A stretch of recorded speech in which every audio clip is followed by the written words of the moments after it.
Okay, good morning, good morning. Nandito tayo ngayon sa General Nakar, Quezon sa Sepsi Resort.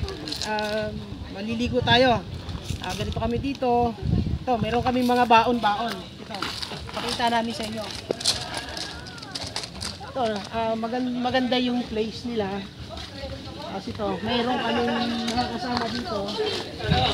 Ayan o, may mga baon-baon kami dito. May pakwan.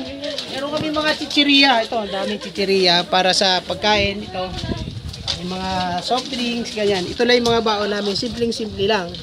Tapos, meron kami dito na ito yung aming beer important sa aming pagre-resort. Tsaka dito, meron tayong mga pagkain tayo, mag-iihaw tayo. Ito, iihawin natin yung ating ilupin. Ano, napakalaki yun, iniwaan lang natin yan para maluto kasi medyo malaki. Tapos marami tayo dito mga pangsabaw na isda. Ayan, kulay pula, mayroon tayong mga pipikat daw tawag nila dito.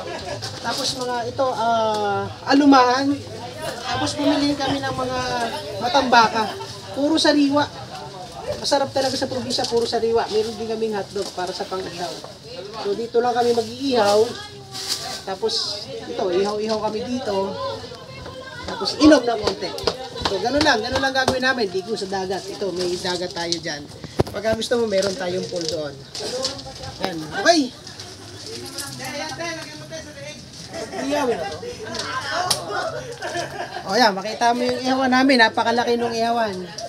So, yan muna. Diyan lang muna tayo at sa susunod na update kung ano pang mga kaganapan ngayong maghapon. Okay, bye-bye!